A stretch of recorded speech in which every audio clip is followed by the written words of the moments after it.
हमारा जो next topic है वो है एंडोमेम्ब्रेन सिस्टम। ठीक है, आज हम स्टार्ट करने वाले हैं endomembrane system. It is a group of membranes organelles having the coordinated functions. Endomembrane system की बात करें, सिस्टम का फॉर्मेशन तब होता है जब उसमें एक से ज़्यादा ऑर्गेनल्स कंबाइन होते हैं, या फिर ये कह सकते हैं is a group of membranes organelles. ऐसे मेम्ब्रेन्स ऑर्गेनल्स का ग्रुप है which having the coordinated functions, जो आपस में कोऑर्डिनेट कर करके कोई भी फंक्शंस को परफॉर्म करते हैं। ठीक है, और वो कौन कौन से सेल ऑर्गेनल्स हो सकते हैं? तो this includes endoplasmic reticulum, ER, Golgi complex, lysosomes and vacuoles. ठीक है, तो वो कौन कौन से सेल ऑर्गेनल्स हैं जो इस पूरे एंडोमेम्ब्रेन सिस्टम का फॉर्मेशन करते हैं? तो which is endoplasmic reticulum, Golgi complex, lysosomes and vacuoles. ठीक है, ये दोनों होंगी। अब हम आगे की वीडियो में इन सब के बारे में पूरा डीप स्ट्रक्चर पढ़ेंगे कि ये किस किस फंक्शन को परफॉर्म करते हैं। ठीक है, तो सबसे पहले हमारा है एंडोप्लाज्मिक रेटिकुलम। सबसे पहले हम किसकी बात करेंगे? Endoplasmic reticulum. कुछ इस तरीके से इसका स्ट्रक्चर होता है, दिखाई दे रहा है आप लोगों को।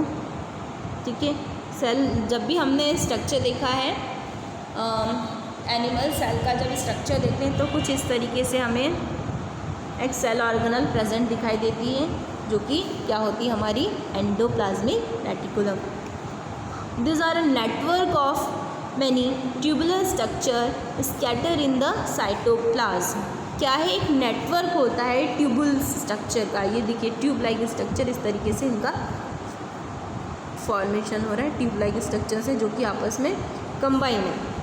ठीक है, ट्यूबुलर स्ट्रक्चर्स का नेटवर्क होता है स्कैटर इन द साइटोप्लाज्म, जो कि साइटोप्लाज्म के अंदर स्कैटर फॉर्म में प्रेजेंट होते हैं, बिखरे हुए होते हैं। ER, endoplasmic reticulum divides the intracellular space into 2 compartments. इसके जो इंट्रासेलुलर स्पेसेस हैं उसमें 2 कंपार्टमेंट प्रेजेंट होते हैं। ठीक है, कौन कौन से? तो वो हो सकता है ल्यूमिनल यानी इनसाइड, या एक्स्ट्रा ल्यूमिनल साइटोप्लाज्म। ठीक है, ल्यूमिनल जो कि इनर साइड में प्रेजेंट होता है, और एक्स्ट्रा ल्यूमिनल जो कि आउटर साइड में या साइटोप्लाज्म में प्रेजेंट होता है। इसका स्ट्रक्चर देखते हैं यहाँ पे डीपली। मैं जूम कर देती हूँ तो आपको इमेज दिखाई देगी इस तरीके से। ये देखिए क्या क्या प्रेजेंट होता है इसमें। न्यूक्लियस, ठीक है, न्यूक्लियर पोर, और इस पर जो है एंडोप्लाज्मिक रेटिकुलम प्रेजेंट होते हैं। ठीक है, तो इनकी स्पेस पे क्या होता है मैं दिखा रही हूँ इस तरीके से। 2 टाइप्स के होते हैं, RER यानी कि रफ एंडोप्लाज्मिक, और SR यानी कि स्मूथ एंडोप्लाज्मिक रेटिकुलम। ये रहा SER और RER, 2 टाइप्स के होते हैं। ये जो इनकी लेयर से ट्यूबुलर स्ट्रक्चर देखिए, इस तरीके से ट्यूब लाइक स्ट्रक्चर में ये प्रेजेंट होते हैं साइटोप्लाज्म के अंदर। ठीक है, इनकी बॉडी सरफेस पे राइबोसोम्स प्रेजेंट होते हैं, और जिनकी बॉडी सरफेस पे ये डॉटेड लाइक स्ट्रक्चर जो ग्रेन्यूल्स प्रेजेंट होते हैं उसको कहते हैं राइबोसोम्स। दिखाई दे रहा है ये कुछ की बॉडी पे ये राइबोसोम्स प्रेजेंट है, और कुछ की बॉडीज़ पर राइबोसोम्स प्रेजेंट नहीं है। ठीक है, समझ में आ गया? तो जिनकी बॉडीज़ पे राइबोसोम्स, जिनके सरफेस पे राइबोसोम प्रेजेंट होते हैं उसे कहते हैं RER, that means rough endoplasmic reticulum. ठीक है, और जिनकी बॉडी स्मूथ होती है, जिनका सरफेस स्मूथ होता है, राइबोसोम्स एब्सेंट होते हैं, वो कहलाते हैं SER यानी स्मूथ एंडोप्लाज्मिक रेटिकुलम। समझ में आ गया? ये जो है एंडोप्लाज्मिक रेटिकुलम, ये 2 टाइप्स के होते हैं। कौन कौन से? तो यहाँ पर देखिए रफ़ और स्मूथ 2 टाइप्स के होते हैं। रफ़ कौन से होंगे ये भी मैं बता चुकी हूँ, जिनकी बॉडी सरफेस पे क्या प्रेजेंट होगा? राइबोसोम्स प्रेजेंट होंगी, और जिनकी बॉडीज़ पर राइबोसोम एब्सेंट होंगे वो स्मूथ होंगे। ठीक है, अब यहाँ पर हम देख लें, दोनों के बारे में मैं पहले ही बता चुकी हूँ, फिर भी हम डेफिनेशन देख लेते हैं कि एंडोप्लाज्मिक रेटिकुलम से 2 types, rough and smooth. Rough endoplasmic reticulum bear the ribosome on their surface, जिनकी सरफेस पे राइबोसोम प्रेजेंट होते हैं। RER is frequently observe in the cells actively involve in the protein synthesis and secretion because presence of ribosomes, क्योंकि ribosomes जो होते हैं उसको protein synthesis में इंपॉर्टेंट रोल प्ले करते हैं। बॉडी में जो प्रोटीन का सिंथेसिस होता है, संश्लेषण होता है, उसमें राइबोसोम इंपॉर्टेंट रोल प्ले करते हैं। बिकॉज ये इस एंडोप्लाज्मिक रेटिकुलम की सरफेस पे प्रेजेंट है, इसलिए ये एक्टिवली जो RER है यानी रफ एंडोप्लाज्मिक रेटिकुलम्स है वो किस में होगी, ज़्यादातर किस में इन्वॉल्व करेंगी, प्रोटीन के सिंथेसिस में और प्रोटीन के सिक्रेशन में, ठीक है। They are extensive and continuous with the outer membrane of nucleus. कहाँ प्रेजेंट होंगे ये, outer membrane of nucleus, nucleus की आउटर मेम्ब्रेन पर ये ज़्यादा प्रेजेंट होंगे, क्योंकि वहीं पर क्या होता है, प्रोटीन का फॉर्मेशन होता है, प्रोटीन का सिंथेसिस होता है। नेक्स्ट जो होते हैं smooth endoplasmic reticulum, ribosomes are absent on SER, ठीक है, SER की सरफेस पे राइबोसोम एब्सेंट होते हैं। It is a major site for the synthesis of lipids, ठीक है, ये किसके लिए इंपॉर्टेंट साइट्स होती है, लिपिड्स के सिंथेसिस के लिए। ऊपर वाला राइबोसोम की प्रेजेंस होने के कारण प्रोटीन के सिंथेसिस में इंपॉर्टेंट था, अब इसमें राइबोसोम नहीं होने के कारण ये लिपिड के सिंथेसिस में प्रेजेंट होता है। In animal cell lipids like steroids hormones are synthesize in SER, ठीक है। एनिमल सेल में जो लिपिड्स का सिंथेसिस होता है ना, कौन कौन से लिपिड्स हो सकते हैं, स्टेरॉइड्स हो सकता है या हार्मोन्स हो सकते हैं, ये सब कहाँ सिंथेसाइज होते हैं, SER में, स्मूथ एंडोप्लाज्मिक रेटिकुलम में, ठीक है। ये यहाँ पर स्ट्रक्चर और दिया है, स्मूथ जो होते हैं जिनकी आउटर सरफेस पर कुछ भी प्रेजेंट नहीं होता है, राइबोसोम्स एब्सेंट होते हैं, और ये हमारे RER हैं जिनकी बॉडी सरफेस पे आपको दिखाई दे रहा है, ये ग्रैन्यूल्स प्रेजेंट है राइबोसोम्स के, ठीक है। तो दोनों में डिफरेंस आप लोगों को समझ में आ गया, ठीक है। तो यहाँ पर मैं अब फंक्शन की बात यदि की जाए तो यहाँ पर हमने पहले फंक्शन देख लिया है, ये जो एंडोप्लाज्मिक रेटिकुलम होती है इसका जो मेन फंक्शन होता है वो क्या होता है, प्रोटीन और लिपिड के सिंथेसिस में, ठीक है। तो हम दोनों के अलग अलग फंक्शंस लिख सकते हैं। जो RER होते हैं इसका मेन फंक्शन होता है प्रोटीन सिंथेसिस में, और जो SER है स्मूथ है वो लिपिड के सिंथेसिस में इम्पॉर्टेंट रोल प्ले करते हैं। उसके अलावा ये हार्मोन्स के सिक्रेशन में भी हेल्प करते हैं, ठीक है। नेक्स्ट हमारा जो सेल ऑर्गेनल्स है वो है गोल्जी एपरेटस, ठीक है। अब जो हम पढ़ने जा रहे हैं कौन सा है वो, गोल्जी एपरेटस।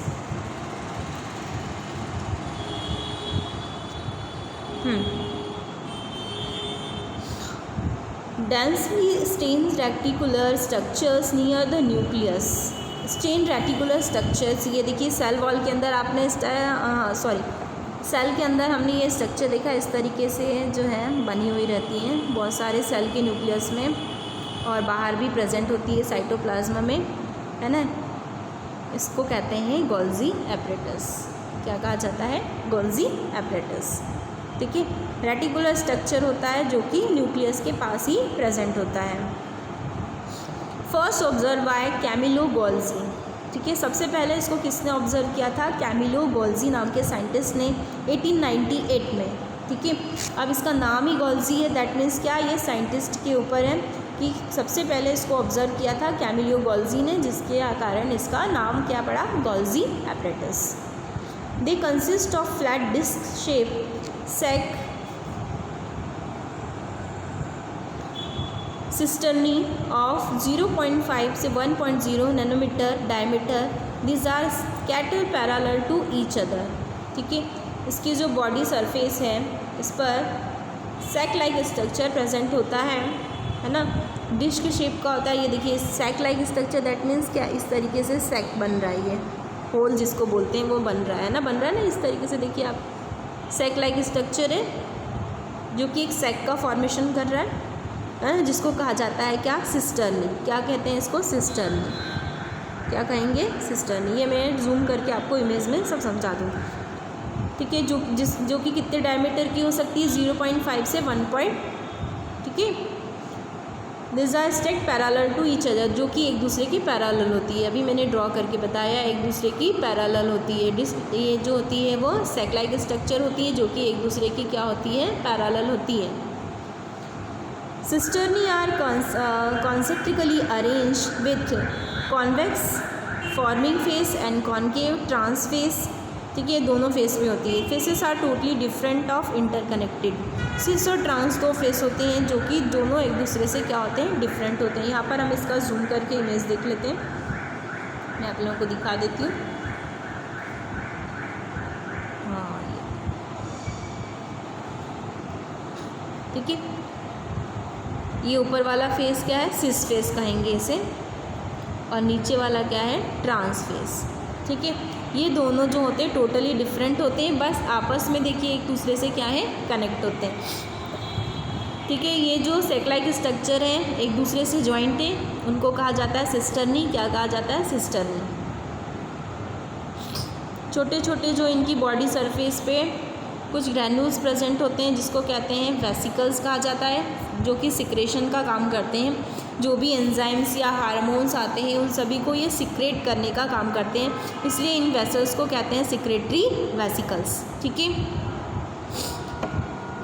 और आने वाले जो होते हैं वेसिकल्स उनको कहते हैं इनकमिंग ट्रांसपोर्ट वेसिकल्स। इसकी जो एक खासियत होती है, ये क्या करते हैं, अपनी जो सेल्स है उनको खुद ही किल कर देते हैं। अगर वो अननेसेसरी है यानी वेस्ट है, उनके लिए वेस्ट मटेरियल है, तो वो क्या करती हैं, अपनी सेल्स को किल कर देती हैं और इस तरीके से नई सेल्स का फॉर्मेशन होता है। ठीक है, इसलिए इनको क्या कहते हैं, सुसाइडल बैग भी कहा जाता है। नहीं सॉरी गलत पढ़ा देती हूँ, सॉरी बाय मिस्टेक ये बोल दिया था मैंने, ये नहीं करती हैं किल। जो नेक्स्ट हमारा ऑर्गेनल्स है उसमें ये बताना था मुझे। ठीक है, तो ये जो गोल्गी एपरेटस होते हैं इनमें दो फेसेस होती हैं, ऊपर वाला सिस फेस और सेकेंड वाला ट्रांस फेस। ये दोनों एक दूसरे से डिफरेंट होते हैं। इसमें जो है आउटर सरफेस पे जो है कुछ वेसिकल्स प्रेजेंट होते हैं जो कि एंजाइम्स और हार्मोन्स के सिक्रेशन में हेल्प करते हैं। ठीक है, अब नेक्स्ट हम इसके फंक्शंस देख लेते हैं। तो इसका जो मेन फंक्शन होगा वो होगा सिक्रेशन में हेल्प करता है, हार्मोन्स और जो भी हैं उन सभी के। उसके बाद हम डिटेल में देख लेते हैं फंक्शंस ऑफ गोल्गी एपरेटस, कौन कौन से इनके फंक्शंस हैं। Secrete material to the intracellular targets और outside of the cells. Intracellular और आउटर सेलुलर दोनों तरफ से इसका क्या काम होता है, फंक्शन मटेरियल को सीक्रेट करने का। Material to be package as a vesicles from the ER fuse with the cis face and move towards the trans face. This is why Golgi apparatus remain in the close association with ER। ठीक है, इसका जो है ER से यानी endoplasmic reticulum से कुछ खासा रिलेशन होता है, ज़्यादा क्लोज होते हैं एक दूसरे के। क्यों? क्योंकि ये क्या करते हैं, इसमें सेम जो ER में जैसे फंक्शंस होते हैं वैसे ही इसके वेसिकल का फंक्शन होता है। ठीक है, जिस तरीके से एंडोप्लाज्मिक रेटिकुलम में मटेरियल पैक होते हैं वेसिकल्स में, ठीक है ना, सेम ऐसे ही इसमें भी इसके जो वेसिकल्स होते हैं इसमें मटेरियल जो होते हैं जिनको कि सिक्रेट होना है वो पैक होते हैं कहाँ पर, उनके सिस फेस पे। और सिस फेस पे वो क्या होते हैं, डिफ्यूज़ हो जाते हैं। डिफ्यूज़ होने के बाद वो कहाँ एंटर हो जाते हैं, उसके ट्रांस फेस में। ठीक है, with the cis face and move towards the trans face. कहाँ से, सिस फेस से आकर के ट्रांस फेस की तरफ जो है मटेरियल वो मूव हो जाता है। इसलिए ऐसा ही सेम प्रोसीजर किसके अंदर होता है, एंडोप्लाज्मिक रेटिकुलम में। उसके पास भी दो फेजेस होती है जिसमें सिस फेस से मूवमेंट करके वो ट्रांस फेस में मटेरियल एंटर करता है ना। इसलिए इसका जो है कहा जाता है कि ये जो गोल्गी एपरेटस होते हैं वो क्लोज होते हैं किसके साथ में, ER एंडोप्लाज्मिक रेटिकुलम के समान। ठीक है, protein synthesized by ribosomes on the ER are modified into cisternae of the Golgi apparatus before they are released from the trans phase। ठीक है, इसमें भी क्या होता है, प्रोटीन्स का जो सिंथेसिस होता है राइबोसोम के थ्रू। जब ER की सरफेस पे राइबोसोम यानी कि रफ एंडोप्लाज्मिक जो रेटिकुलम है वो क्या करते हैं, प्रोटीन सिंथेसिस का जो फंक्शन परफॉर्म करते हैं। ठीक है, मॉडिफाई इन द सिस्टर्नी। वो कहाँ मॉडिफाई होती है, उनकी जो सिस्टर्नी थी मैंने बताया था, सेम इसमें भी सिस्टर्नी प्रेजेंट है, वहाँ पर इनका मॉडिफिकेशन होता है। They are release from the trans face, और कहाँ से रिलीज होते हैं, इनके ट्रांस फेस से। ठीक है, formation of glycoprotein and glycolipids. इसका जो फंक्शन होता है वो किस किस में होगा, ग्लाइकोप्रोटीन्स और लिपिड्स के फॉर्मेशन में भी होगा।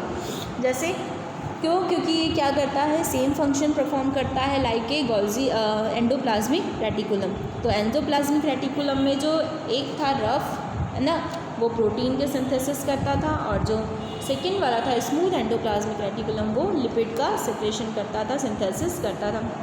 तो इसलिए इसके फंक्शन भी सेम होंगे, formation of glycoprotein and glycolipids के फॉर्मेशन में ये क्या करते हैं, हेल्प करते हैं। ठीक है, अब नेक्स्ट हमारा है लाइसोसोम्स। ठीक है, अब हम एंडोप्लाज्मिक रेटिकुलम का पूरा जो सिस्टम है, एंडोप्लाज्मिक सिस्टम, वो पूरा पढ़ने वाले हैं। तो उसमें हमने पहले ही बात की है कौन कौन आएंगे, endoplasmic reticulum, Golgi apparatus, lysosomes, ठीक है, वैक्यूल्स, ये सारे किस में आने वाले हैं, इसी सिस्टम के अंदर। तो नेक्स्ट हमारा है lysosomes. This are a membrane bound vesicular structure form by the process of packaging in the Golgi apparatus.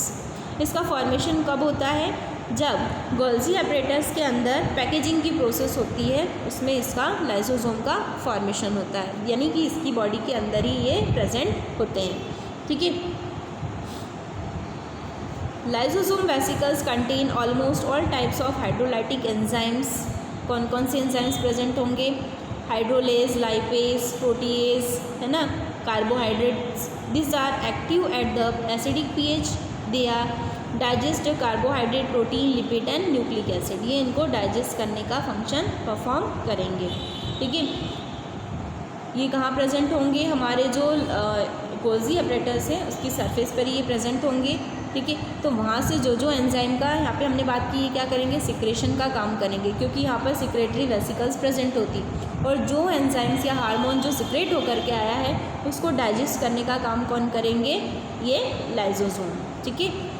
जो भी यहाँ से गोल्जी एपरेटस से सिक्रेट होकर के आए हैं उन सभी को डाइजेस्ट करने का काम कौन करेगा, लाइसोसोम्स, ठीक है।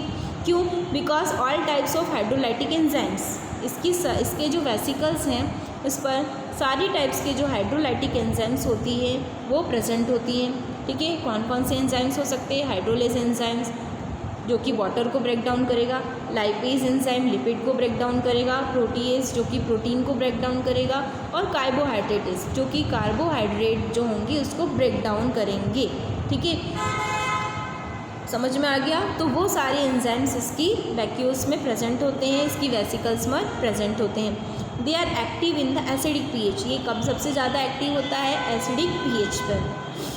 दे digest carbohydrate, protein, lipid and nucleic acid. अभी मैंने बताया ये सारे एंजाइम्स प्रेजेंट होने के कारण जो कि क्या करते हैं, अलग अलग मटेरियल को ब्रेक डाउन करते हैं, ठीक है। वो सारे इसके पास प्रेजेंट है, इसलिए ये क्या करेगा, इन सभी को डाइजेस्ट कर लेगा, कार्बोहाइड्रेट को, प्रोटीन्स को, लिपिड्स को। क्यों, क्योंकि इन सभी के एंजाइम्स इसके पास प्रेजेंट होते हैं, ठीक है। तो इसका जो मेन फंक्शन हुआ वो क्या हो गया, डाइजेशन का। क्या करेगा, ये डाइजेस्ट कर देता है किसको, जितने भी प्रोटीन, कार्बोहाइड्रेट और ये सारे जो मटेरियल है जिनका सिक्रेशन होता है उनको डाइजेस्ट करने का। इसके अलावा इसकी एक और क्वालिटी होती है जो कि मैंने गलती से बाय मिस्टेक गोल्जी एपरेटस में आप लोगों को पढ़ा दी है। ये जो लाइसोसोम्स होते हैं इसमें एक क्वालिटी होती है, इनको सोसाइडल बैग भी कहा जाता है, ठीक है। वो क्यों कहा जाता है, क्योंकि ये क्या करते हैं, अपनी ही जो वेस्टेज सेल्स होती हैं जो कि यूज़फुल नहीं रहती हैं उन सभी को क्या करते हैं, इंगल्फ कर लेते हैं, किल कर देते हैं। इसलिए इनको क्या कहा जाता है, सोसाइडल बैग, यानी आत्महत्या की थैली भी कहा जाता है, ठीक है। अब नेक्स्ट हमारा है वैक्यूल्स। नेक्स्ट जो सेल ऑर्गेनल्स है वो क्या है, vacuoles. This are membrane bound space found in the cytoplasm. Membrane से घिरी हुई एक स्पेस होती है जो कि साइटोप्लाज्म में प्रेजेंट होती है। अब प्लांट सेल का जब स्ट्रक्चर हम देखते हैं तो वहाँ पर हमको एक स्पेस, इस तरीके से कुछ स्पेसेस दिखाई देती है, बने हुए स्ट्रक्चर दिखाई देते हैं, ठीक है। वो जो स्पेस होती है उसको क्या कहा जाता है, वैक्यूल्स। क्या कहा जाएगा, वैक्यूल्स, ठीक है। तो ये मेम्ब्रेन बाउंड स्पेस होती है जो कि साइटोप्लाज्म में प्रेजेंट होती है। This contain waters, shape, excretory product and other materials not useful for the cells. इसके अंदर क्या क्या कंटेन होगा, वाटर होंगे, कुछ सेप्स प्रेजेंट होंगे, शिरा, जो भी एक्सट्री या वेस्ट मटेरियल होंगे, वेस्ट प्रोडक्ट होंगे, वो सब इसके अंदर स्टोर होते हैं जो कि सेल के लिए यूज़फुल नहीं होते हैं। वो सारे जो फिल स्पेस है, जो खाली जगह है, उसमें ये सारे आकर के इकट्ठे हो जाते हैं, स्टोर हो जाते हैं। समझ में आ गया, ठीक है। क्या है ये, मेम्ब्रेन बाउंड स्पेस होती है। इस स्पेस में ये सारी चीज़ें जो वेस्ट मटेरियल है जो कि सेल के लिए यूज़फुल नहीं है वो सभी आकर के यहाँ पर स्टोर हो जाती है, ठीक है। Vacuoles is bound by a single membrane called tonoplast. ठीक है। अभी मैंने बोला मेम्ब्रेन बाउंड होती है, यानी कि एक मेम्ब्रेन से घिरी हुई होती है, ठीक है। वो मेम्ब्रेन जो कि इसको सिंगल मेम्ब्रेन जिससे ये बाउंड होती है उसको कहते हैं टोनोप्लास्ट। क्या कहा जाता है? Tonoplast. In plant cells the vacuoles can occupy up to 90% of the volume of the cells, ठीक है। ये किस में प्रेजेंट होती है? केवल प्लांट सेल्स में प्रेजेंट होती है। और प्लांट सेल्स में ये जो वैक्यूल्स होती है ये 90% जो वॉल्यूम होता है सेल का वो पूरा ये कवर करके रखती है, मतलब बहुत ज़्यादा अमाउंट में ये प्लांट सेल्स के अंदर प्रेजेंट होती है ना। अबाउट 90% जो एरिया होता है, वॉल्यूम होता है सेल का, वो पूरा किसके थ्रू कवर होता है? इस वैक्यूल्स के थ्रू कवर होता है, ठीक है। यहाँ पर इसका स्ट्रक्चर देख लेते हैं। ये देखिए इस तरीके से ये स्पेस दिखाई दे रही है सेल के अंदर, जो कि साइटोप्लाज्म के अंदर प्रेजेंट होती है। इसी को क्या कहा जाता है? वैक्यूल्स, जहाँ पर जो भी वेस्ट मटेरियल है जो कि सेल के लिए यूज़फुल नहीं है वो सभी आकर के यहाँ पर स्टोर हो जाते हैं।